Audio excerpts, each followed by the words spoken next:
Oh, hello, good morning, good evening, good afternoon, whatever the case may be, wherever you are in this bright, wonderful world. This is Cross Examinations. I am your host, Mike S. Miller, and welcome me back. Welcome you back. Welcome everybody back. I've been gone for a wee whittle bit over in the land of the rising sun, and did not have the wherewithal, the capability to be doing my show there. So, here I am, and I'm home, and my office is a little cleaner, and I've covered up found some of my old banners, and then one of my newer banners from Japan, and covered up my open closet, which was part of the problem. Uh, in that, oops, sorry, trying to think and do at the same times, was that I took the doors off of that closet a long time ago, and therefore it was just this big open closet, and you could see all my mess. That's, most people's closets aren't exactly sparkling beautiful, but mine looked like crap. um Aloha everyone. Aaron, Chris, level 3, Brian, John, Hare, Dark Admiral, March Hare, X Gal, thank you all for coming back and visiting me here on uh-oh, Comic Storian has a new video out. I just got the update. Um, so, where did we leave off over a week ago? Chris Evans, aloha. Um, we were talking about, now I have to go back and find that because I just opened up this page. Da -da -da -da -da. We were talking about human, the DNA messing around they're doing with the DNAs and whatnot. The DNAs. I need a shower. Hello, Chris Evans. Welcome. Welcome, one and all. So, Nathan Rosario last week says tinkering around with human DNA seems like it could cause far more problems than it will solve. Science didn't even know DNA existed 100 years ago, and now we're going to use it to create designer babies? I don't think so. More than likely, well, I'm getting a bunch of updates right now. More than likely, it will create horrific mutations or new super diseases that kill millions. That's an interesting point. The super diseases. Hmm. Yeah, I think tinkering around with DNA, it's sort of a Pandora's box that it always goes back to the Jeff Goldblum line. You're so concerned from Jurassic Park. You're so concerned about whether or not you can do something, you don't stop to think whether or not you should, right? And that is kind of an important question to ask from a scientific ethical standing. So, oh, John Beck, looking forward to backing your Indiegogo next Wednesday when I get paid. Well, thank you, John. I appreciate that. Um, yeah, I don't promote much my Indiegogos on cross examinations. This is more of a ministry than it is a just one of my regular old YouTube shows. But if you're interested in checking stuff out, just go into the descriptions. You can look them up for yourselves. I appreciate everyone's support. Nathan responds also, the word unicorn simply means one horn. It could really be used to describe any animal with a single horn. Yeah. I mean, do we want to get into the unicorn thing again? My hair, my hair. Um, yeah, I mean, technically the narwhal. Actually, the narwhal's it's like it's not really a horn, is it? It's, oh, I'm sorry, I forget what it is. Is it like hairs or something? Is that what the narwhal's horn is? And that is an interesting thing because the narwhal's horn is kind of like spiraled, which is like the horn that you see on the fantasy version of the unicorn. So it's interesting to still jet lagged. Yeah, I'm not quite back on schedule. I've had some very odd sleeping. I've had like juts of sleeping, like 2 and 3 hours at a time, since I got back. Just these long naps, you could call them. Is it technically a tooth? Beck asks. I think maybe that's what it is. Maybe it's technically, yeah. Um, that could be it. That could be it. A tooth or hairs or something. I don't remember exactly. I could look into it, but that would take time. And time. I've got a lot to do, so let's get into this. Sketch asks how my dinner was. My dinner with my son was good. It's funny because he wanted noodles. So after a week of eating nothing but Japanese food in Japan, I took my son to Japanese food last night. Um, we went to this place called Chopsticks. It's a good place. It's the soup's good. The noodles are good. The pork is not. I mean, it's not like it's bad pork or anything. It's just not, you know, that kind of awesome chashu pork you can get. Again, we're gonna get off into tangential stuff that has nothing to do with ministry or or religion or faith or any of the stuff that we're supposed to be doing here on cross examination. So let's get. Although this is your guys' community, so but I'd like to focus. I would like to focus. Nathan has one other comment. I'm a young Earth creationist myself, and people don't realize how sketchy most scientific dating methods are. Carbon dating being the least reliable of all. Most of them are based on unproven assumptions about the universe that are effectively unprovable. Yeah, you can't go back in time. The only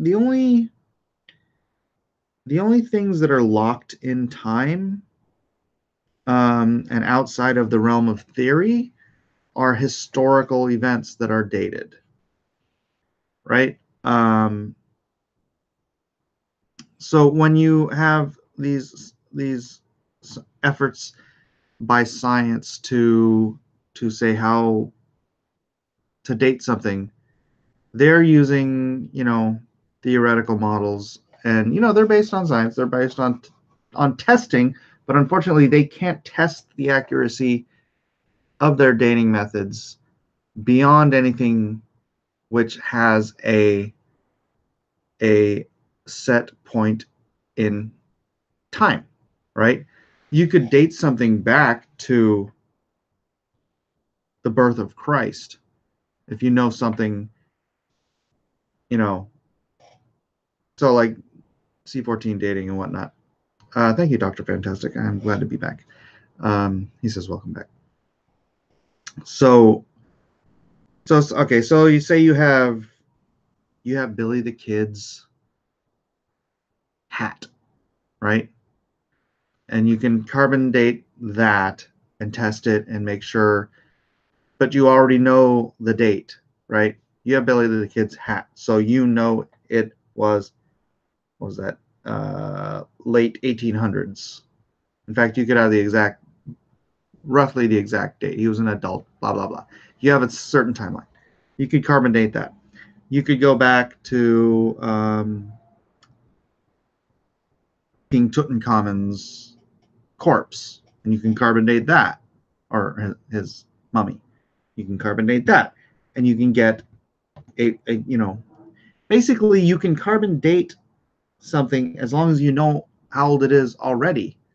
And then, yeah, you can expand on that. But the further back you go away from a markable historical event, the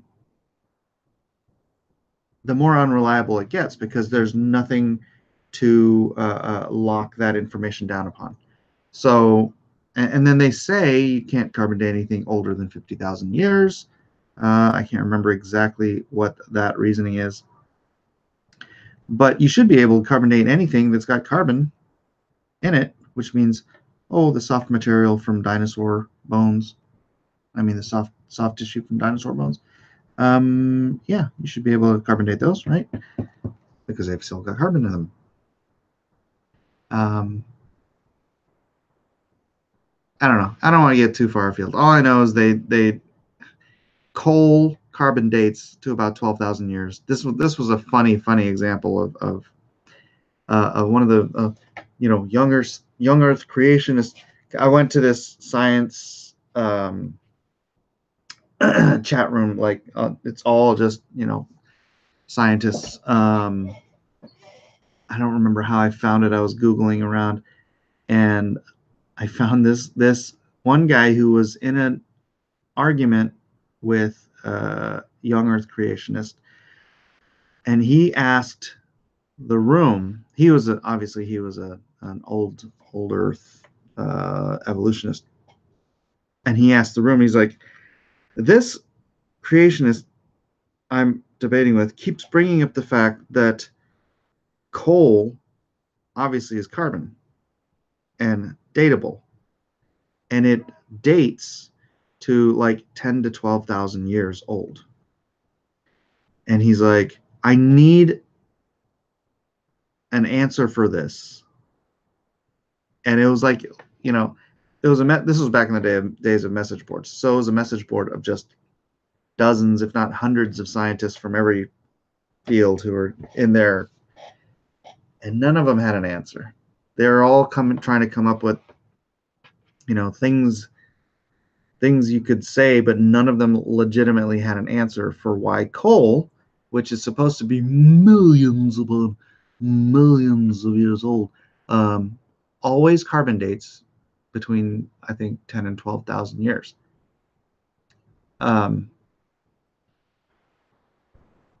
It was just an interesting thing,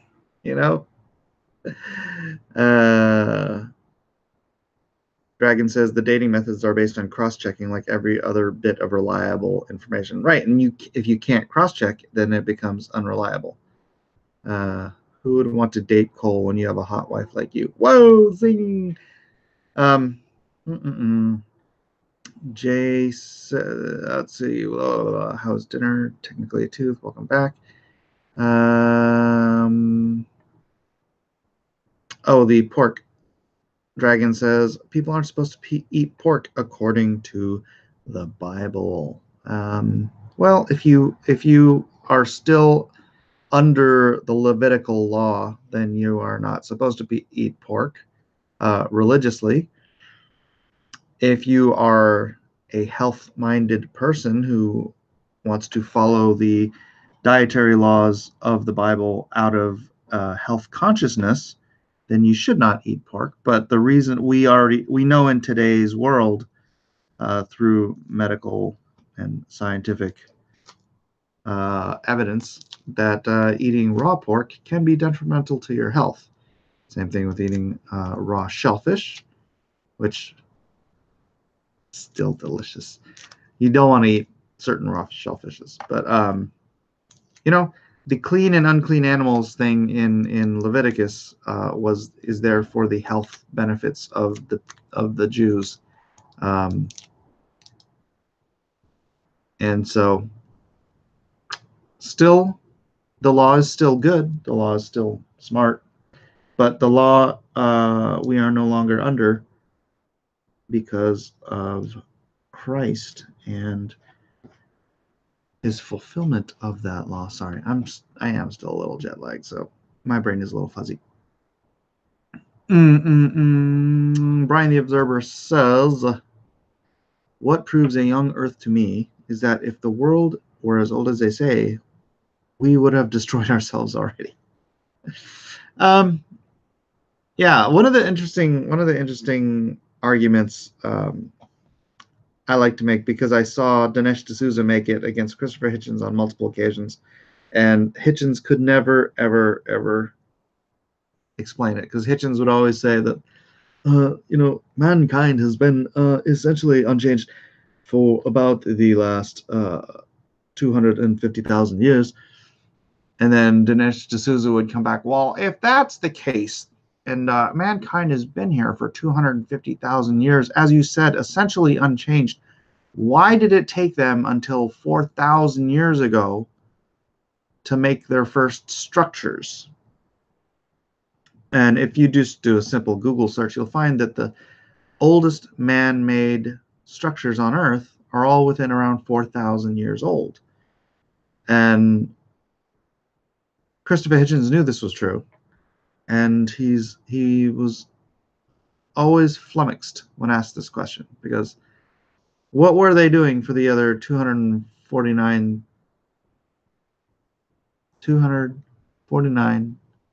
no, 245,000 years, 246,000 years, right?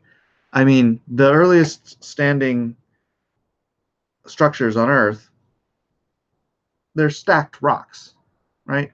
A 2-year-old can stack rocks. A 3-year-old can stack rocks. A functionally retarded person can stack rocks. But why are there no structures on the planet older than the date of the flood?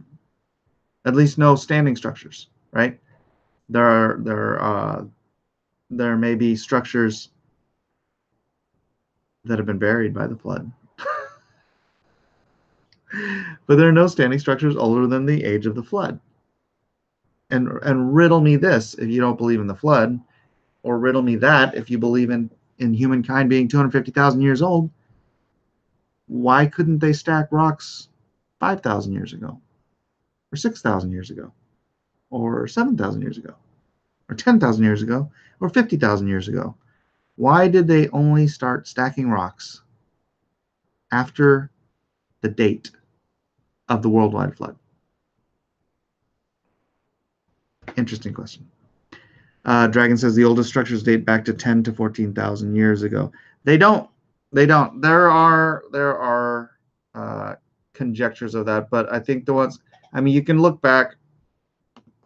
Let me look it up here. I mean, just Google oldest structures on Earth.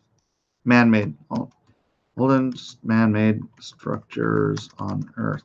I think the other ones are questioned, or they're, it's conjectural how old they are. But if you just go back and you look it up, places, sources that will just, universally agree, they're all like 4,000, 3,000. Gosh, these ones aren't even getting past a 782. 1900, 670 AD. 670 AD. This is a terrible one. This is showing the big ones. I'm talking about just the ones that are just friggin' like 17 of the oldest. Now, let's go find another source. List of oldest buildings. This is Wikipedia. I don't trust Wikipedia. But still, if you go to Wikipedia, Bernans, Europe, 4850. Tumulus of Bogan, 4700. Tumulus St. Michael, 4500. Nawamis, 4000.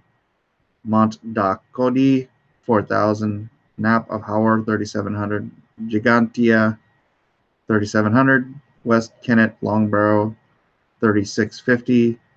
Listowgill, 35, 35, 35, 35, 35, 35, 34, 34, 33, 32, 34, 32, 32, 32, 31, 31, 30, 3,000, 3,000, 3,000, 3,000, 3,000, 3,000, 2,900, 2,800, 2,700. So there's a list of a bunch of them. 4850 is the oldest one. They call it the prehistoric Parthenon. Was it in France? In France. So 4850. That's their date on there. And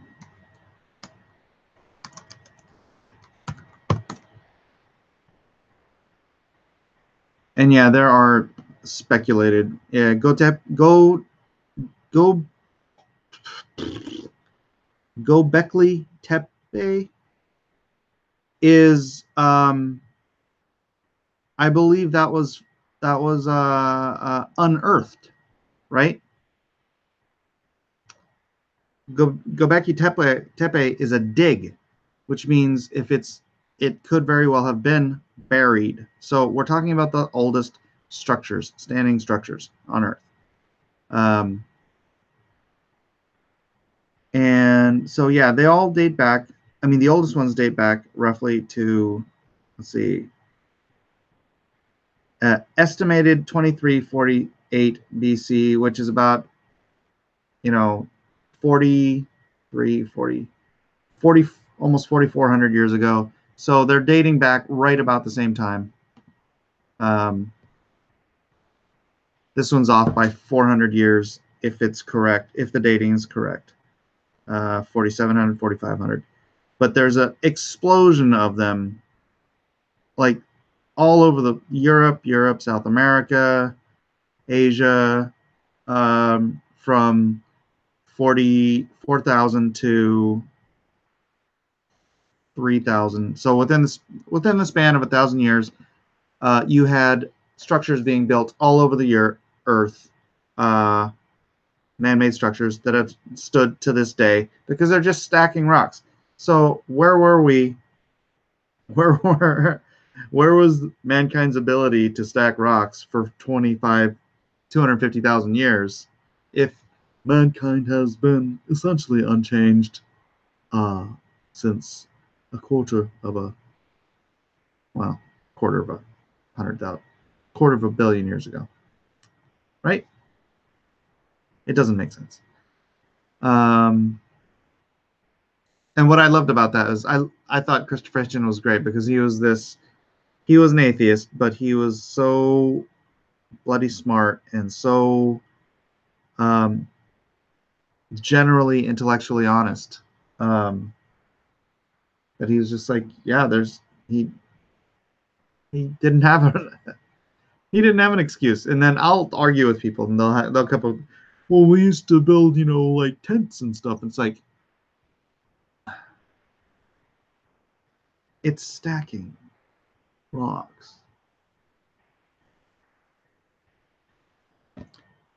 So for 246,000 years, nobody could figure out that stacking rocks was a better, stronger shelter than tents made out of animal skins or something, whatever.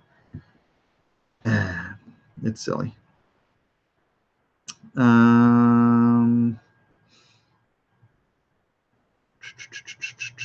Dragon says the reason for that is actually kind of simple. We actually did have permanent settlements before major civilizations started to kick off, but they didn't last long for reasons that climate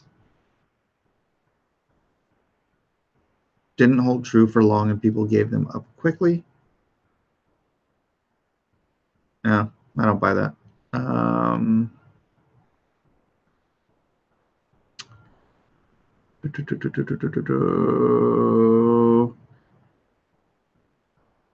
Let's see. Time warps depending on gravity. I agree with that. I'm Christian, not Jewish. I will eat the pork and not feel guilt. I still love my Jewish brothers. Yeah, I mean, what is it? Seventh-day Adventists still abide the law. They're very legalistic, so they don't eat pork either. So let me see, where am I here? Carbon dating is off to way off, depends on who you ask. Yeah, but it's still the best test going. I think the Sphinx is closer to 2,500 years old, and that the pyramids are pre-flood lost tech, not post-flood tech. I agree with that. I think they were pre-flood tech. But it's interesting because we not only went from okay, let's go with the Christopher Hitchens, the quarter of a billion-year-old human race. No, 250,000. 250,000 years. So 250,000-year-old human race, wherein for 246,000 of those years, we couldn't figure out how to stack rocks. And then, boom, suddenly, we're not just stacking rocks, we are building. Let's see, what have we built? What did we build then? A giant mounds. The tumulus in France is 125 meters long and 10 meters high. So we went from not stacking rocks to building something like that. In Italy, first they built a monument that is, it doesn't say, it's pretty big. Sardinia. In Scotland, now let's get something more impressive here. These are a bunch of just stacked rocks. Chamber, chapel. But yeah, we went to, oh, what is this? In Malta, they built a megalith in Malta. The temples, Tarxian temples. Those looks like some probably 3, 4, 5-ton stones. In Asia, they built, oh, that's a giant freaking complex of walls in a Sahar Sukta, Newgrange. Oh, that's just a giant burial mound. But then we went to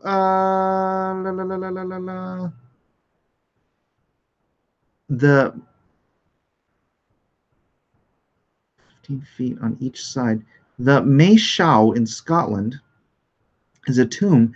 It looks like he's got there. They used giant slabs of stone. Gosh, those things weigh tons each. 11 meters long, 15 feet on each side, and they're singular pieces of stone. I should probably share this. But anyways, then we went to the Pyramid of Djoser in Egypt. Again, a huge. So they went from stacking rocks. So 250,000 years of nothing, 240, whatever, 1,000 years of nothing, to building gigantic monuments with stones of tons. In Egypt, there are stones that weigh upwards of 70 tons each, and that's in the 2500 BCs, right? So suddenly, out of the blue, they went from nothing, not even being able to stack 20-pound rocks on each other, to moving 70-ton stones that are cut with perfect angularity and set with such precision that you can't slide paper in between each of them. And then Ireland, Egypt, Scotland, Iraq, Spain, the UK, Greece, they started building these phenomenal monuments all over the planet, just in the last few thousand years. So the idea that humankind could have been essentially unchanged for 250,000 years, to building megaliths, it's ridiculous, if you ask me. But if you want to believe it, go ahead. That's all you.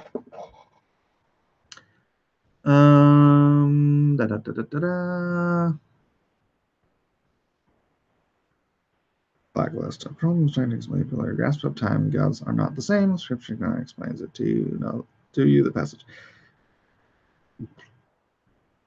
You are really telling lies, Mike. Fatso what? What am I lying about? What have I lied about? What have I lied about? Back to the flood. God throws a hissy fit and what?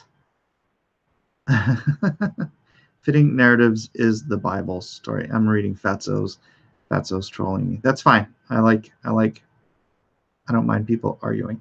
Neolithic, pre-pottery Neolithic period began roughly around 10,000 BC in the Levant. Dated how? You're dating it based on what? The temple area in southeastern Turkey. Göbekli Tepe, dated around. Again, that's a dig. That was unearthed, right? Let me grab this real quick. Now you're going to make me look stuff up. We are talking about the oldest standing structures, not things that were buried in the flood that have been unburied. Yeah, it's an archaeological site. It's a dig, which means it was buried in the flood. I didn't say there weren't cultures and cities before the flood, did I? I said the oldest standing structures are all post-flood. So, sorry. What are you going to do with that information, Fatso?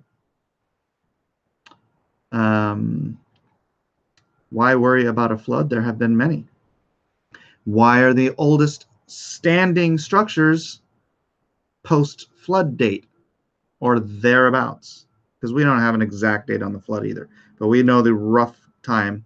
And if the oldest structures are roughly the same age, as is the oldest standing tree, what do you do with that, Fatso? Fit anything you like to your babble, LOL. Hey, you're the one who has to shoehorn why mankind hasn't been able to build a standing structure any older than 5,000 years old within your 100 to 250,000 year old mankind argument. So tell me how that shoehorn fits, buddy. Was the flood justified? Now you're changing the argument. God creates, God destroys. God is the author of life. God can end life at his will. It is God's justification, not our own. So ask God, not me. And if God is perfect and God is just, then God's decisions are all justified. It's your story, not changing. That statement doesn't even make sense. Let's see. God is just like us. Well, no, he's not. God is perfect. We are fools. You don't understand how to make plants survive in a given situation, which is a huge problem. Even once we got tech, you're not going to waste your time. I'm sorry, I think I jumped into an argument here.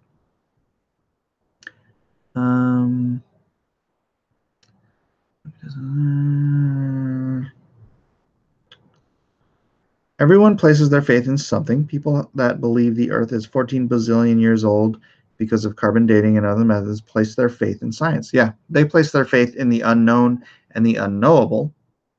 And then they call us names for believing in God. Yes, he gets angry and jealous. Well, he gets jealous in a different sense that we get jealous. And yeah, he does get righteously angry. We get unrighteously angry. We get angry and we act on our anger, but not out of righteousness. We'll get angry for the dumbest, most trifling reasons. It's not even in the same ballpark. Real Comic Stack says things they don't understand but choose to believe in instead of God. Yeah. They choose to believe in the unknown and the unknowable, assuming that someday science will explain everything, like how inanimate, lifeless material can suddenly become complex forms of life. I mean, just on the face of it, it's foolishness, but But you have to buy into that in order to reject God. And that's what it is. It's a rejection of God. It's not a seeking of truth. It's not a search for truth. It is a search for excuses why they don't have to believe in God.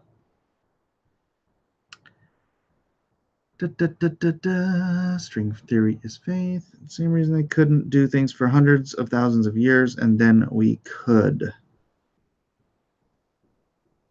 Same thing. Many things we're able to do today would seem like magic 2,000 years ago. They understood 99% of it, but we know one or two extra ideas that allow us to do things they couldn't. Oh, you're talking about the accumulation of technology, Dragon, I'm assuming. Yeah, but it doesn't explain. They built temples, pyramids on continents around the globe, all roughly within the blink of a geologic age of time, right? So for a quarter of a million years, mankind is just as, again, as Christopher says, essentially unchanged from the way we are today, which means we're just as smart, we're just not as knowledgeable. That's not the same thing. Being smart and being knowledgeable are not the same thing, right? IQ and book learning are not the same thing. Being capable of figuring things out. For Pete's sake, it's stacking freaking rocks. The oldest structures on Earth are stacked rocks. Do you know a 2-year-old that is incapable of stacking rocks? Right? So don't try to say that this is some sort of a technological marvel, that somehow it took 250,000 years for mankind, who is essentially unchanged, to figure out that you could stack rocks to make structures. Okay? And then suddenly, again, in the geological blink of an eye, they're building pyramids with stones that weigh multiple tons, tens of tons, dozens of tons, and fitting them together with laser beam accuracy. It's just so far-fetched. If you take away all of your presuppositions, right, about how old you think the Earth has to be, how old you think mankind has to be, take away all your presuppositions and just look at that logical fact. You can't come away with it thinking there's some technological growth spurt that just happened on a global scale. I mean, that's why they come up with the 99th monkey theory, right? You ever heard of the 99th monkey theory? Or is it the 100th monkey? The 100th monkey. So this is a theory by which they say that this is how they believe that information was transferred from one people group to another around the world. So they say that, say you have 2 islands, right? And you deliver sweet potato. There are monkeys on both of these islands, right? And you deliver sweet potatoes to these monkeys. And I learned this in college. This is such a stupid theory. And the monkeys just grab the sweet potatoes out of the sand, and they start eating them, right? And then one day, one of the monkeys discovers that if you wash the sweet potato in the water, it gets all the sand off. And then that monkey starts eating the sweet potatoes with no sand on it. And then another monkey sees the first monkey washing the thing, so he starts washing the sweet potatoes, and he starts enjoying the sweet potatoes with no sand. Now, you're doing this on both islands, right? And then there comes a tipping point, which they call the 100th monkey, where at some point, after enough of the monkeys on one island have figured out that have learned that you can wash the potatoes on one island, then somehow that information is magically transferred to the population of the next island.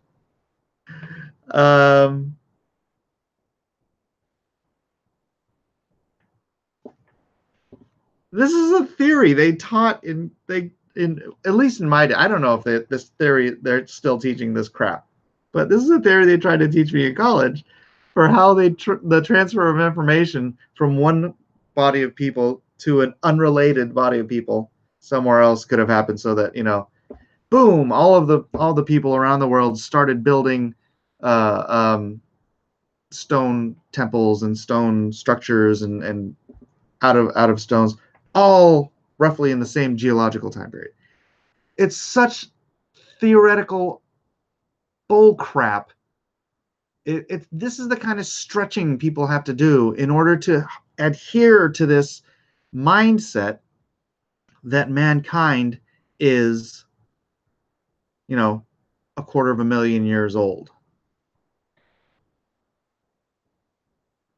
You got to let it go. You got to let it go.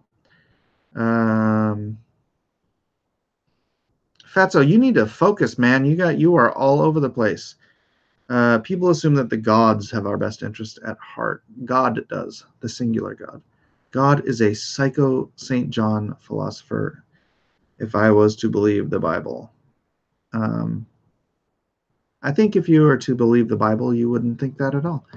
Christ's so-called examples include abandoning your family and having no care for tomorrow. I think you're taking everything out of context because you're just angry. Did the disciples have family that they walked away from? Yeah. I believe intelligent design is a sketch. Yes. Michael Pernesti says, Ancient Aliens explains all of this. Answer is always aliens. I don't want to say it was aliens, but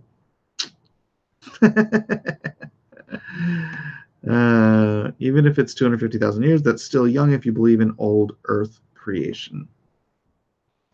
Well, Catholic Rob, like you may be new.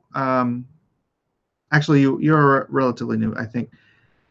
I've explained that I came to my belief from the position of an evolutionist because I was raised agnostic, so I believed all this stuff growing up, and it wasn't until I didn't have a dog in the fight. I had become a Christian.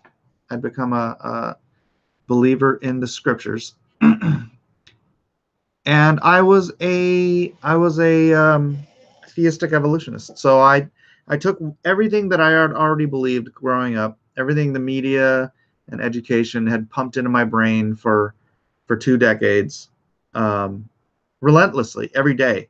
You don't notice it when you're in it,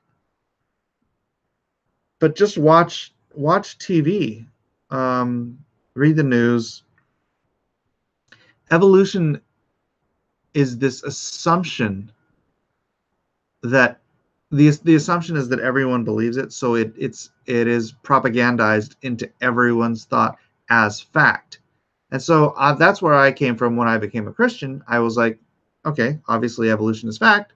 So how does the Bible jive with that? So I became what's called a theistic evolutionist, which is I believed that the word age or the word day in Genesis actually meant age, right? And if you go through the ages of, let there be light, the first day is light, earth, creation. Second day they each become ages. So the first age is the creation of matter and energy and planets. The second age is the creation of like creeping things and fish. I'm sorry, you can go through it. And then the next age is like mammals. The next age is, birds, then mammals. And they have these ages, and you're like, wow, you can kind of shoehorn evolution into fitting into this whole day age theory thing, right? And so that's what I believed, and it didn't make me any less of a believer in Jesus Christ. But then I learned, to my surprise, that there was evidence against evolution. And I'm like, what? And so I started reading up and studying up on that. And I would be listening to, like, PhD physicists and guys who were like had come up as atheists, who came to their own conclusions through science that evolution was impossible, um, and ultimately led them to becoming Catholics and Christians, and actually it led them to be becoming creationists first and then men of faith later, which is really, such, I love their testimonies, because it was science itself that brought them to faith, because they were so objective about what they were looking at. They could tell that evolution is a physical, mathematical impossibility, no matter how old you want to claim the universe is, no matter how old you want to claim the earth is. It cannot have happened. And so, having read these people, again, I didn't have a dog in the fight. I was a believer. Didn't matter to me whether evolution was true or not. I just rather sought the truth of the matter, and that is what was revealed to me. So that's where it is.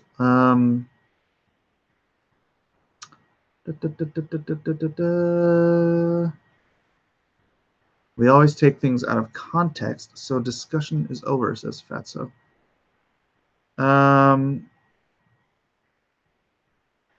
Not arguing, using my reality and experience to talk and discuss. There is love in the universe. Fact. Good enough for me.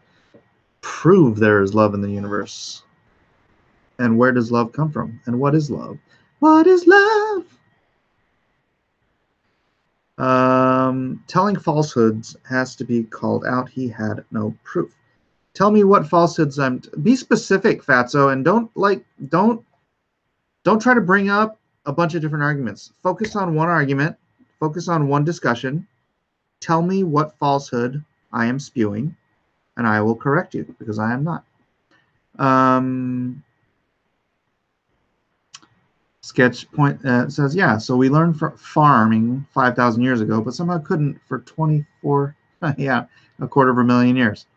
Why? Because science. Because they have to shoehorn that stuff into their belief.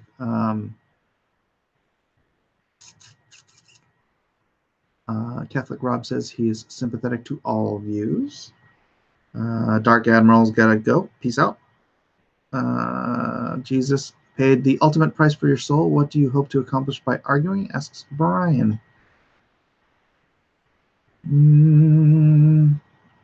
No, I welcome people who want to come in here and disagree, but I just focus. Okay, we try to focus on one topic at a time. So Fatso, if you're going to come in, you're welcome to be here. You're welcome to bring arguments, but don't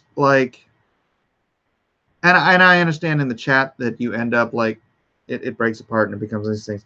But if you're trying to communicate with me, first at me, that would be the best way to do it. And then stay on one topic, please, if you can. I was specific, but you carry on the discussion too. Don't blame me. That is not one-on-one. Yeah, I appreciate that. I understand. It can get kind of chaotic, especially in the chat. And then I do go on diatribes sometimes.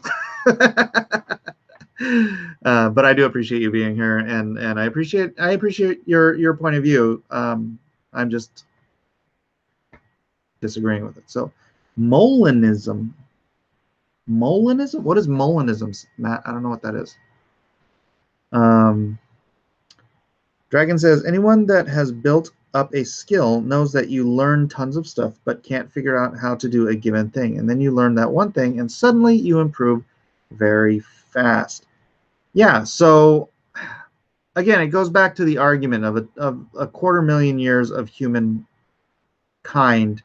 and apparently they just couldn't figure anything out. at all for 250,000 years, and then boom, 4,000 years ago they figured everything out all over the planet, not just in one spot. So no, I don't buy it. I don't buy it at all. St. John the Philosopher says, completely different topic. How does your faith inform your art? Well, I try not to do anything too risque. I try not to do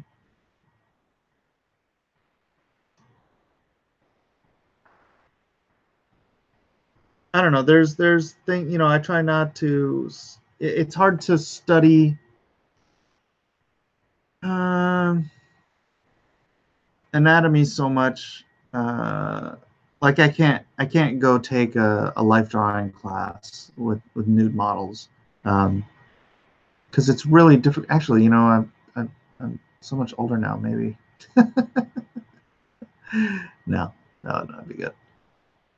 So and the best instructors they always use nude models. I don't know. It's a good question.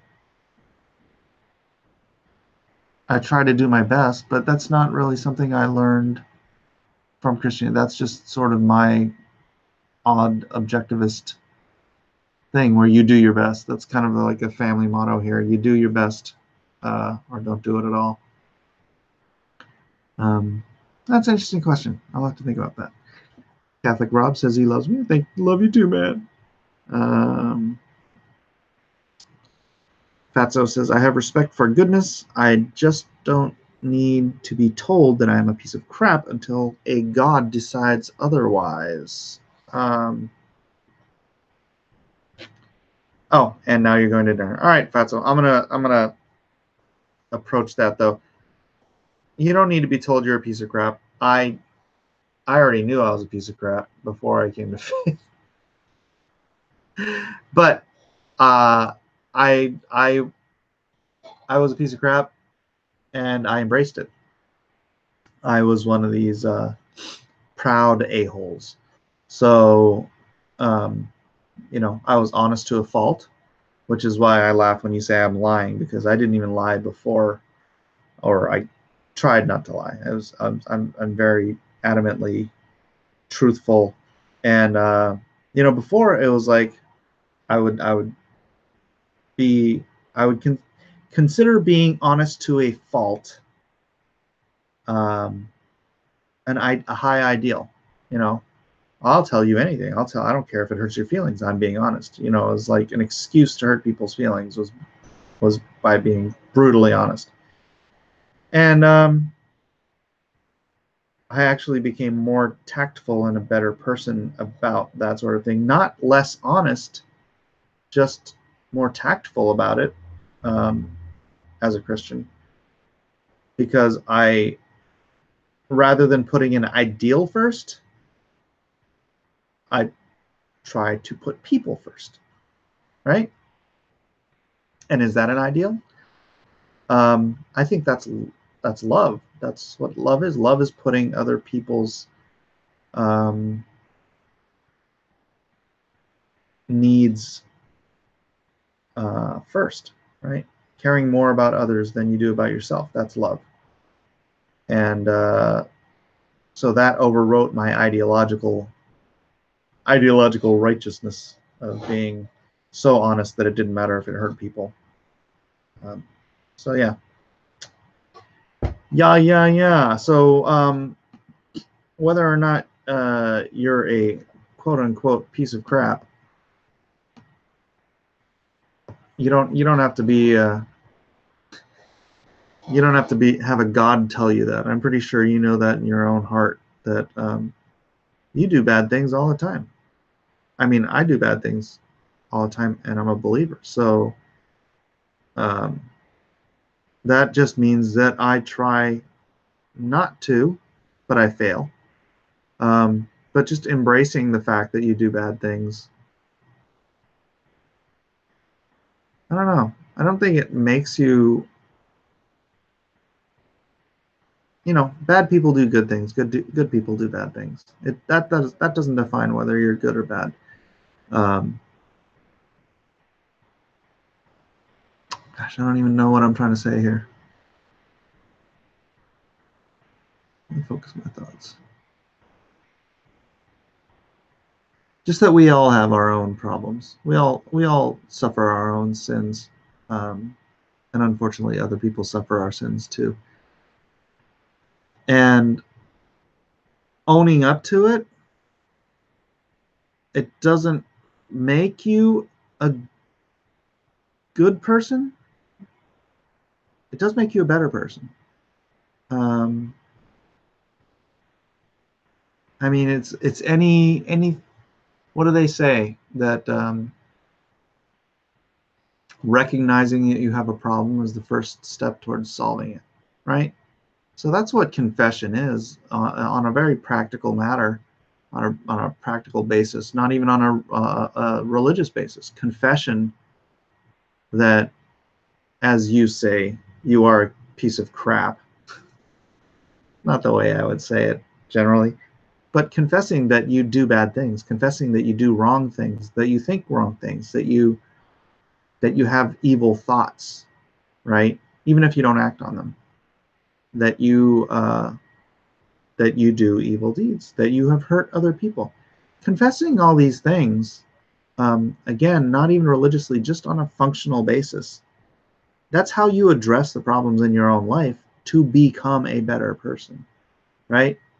That it is part of the practical application of the Christian faith, helps Christians to be to grow as humans, as people, to grow more and more in the likeness of the God that we love and serve. But it is a practical application for people of any faith or no faith at all. So sitting there saying, I don't need to be told that I'm a piece of crap. I understand what you're saying.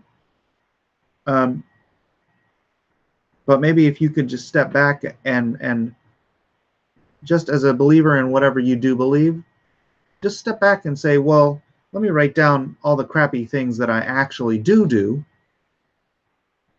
and see if I can work on them. And then look at the list and consider for yourself how many bad things that you do on a regular basis, day to day. And I don't want to keep going back to saying that piece of crap thing, but and then write down all of the great and noble things that you do on a daily basis. I get the feeling one side of your list is going to be longer than the other, and it's not going to be the side you're hoping for. And I think most people, even believers, you know what, man, we're a world full of hypocrites. We all do what we know we shouldn't, and we all don't do what we know we should. So just because you're a believer, it doesn't absolve you from being a hypocrite. And but if you're an unbeliever, ignoring the fact that you're a hypocrite doesn't make you a great person. I don't know. I hope you understand what I'm trying to say. Got about a minute left. Let's see if we got any other. Sequel Return says, sin means to miss the mark. To be a sinner doesn't mean you are worthless. It means your moral accuracy is really poor, and recognize that it is the first step to improvement. Yeah, that's what I'm saying. Catholic Rob says, true that we are hypocrites. I struggle every day. I'm still figuring things out. We are all hypocrites. my pastor said last time I was at church, he said he likes to point out when people say that the church is full of hypocrites. He says, yeah, there's room for one more. Come on in. So he says it something like that. I'm paraphrasing, but yeah, it's not something you can get away from. You know, we do. Not Pastor Paul. The Apostle Paul said it himself. That which I would, I do not, and that which I would not, that I do. Paul was admitting to being a hypocrite, and he wrote half of the New Testament. So don't expect perfection out of yourself. Strive for perfection. That's what Christ says. You know, try to be perfect, but you're never going to be. That doesn't make the effort not worth making. So I thank you all for being here. I thank you all for spending this time together. Please do like and share this content. If you have a friend or a family member who you think could benefit from our little, we only had 32 viewers here, but you know what? This is a ministry, and I hope that I hope it benefits you guys. I hope the best for each of you. I'm sorry I was gone for a week. I'm glad to be back. I miss doing this. I miss hanging out with you guys, and I hope to see you all here tomorrow. Bring a friend. Bring a friend. So good day. We'll see you later today, where I will probably try to get back to pimping that the Indiegogo stuff, because we got like, what is it, 7-8 days left. Let me see. Let me check the Meg real quick. Where are we on Meg? Refresh. We are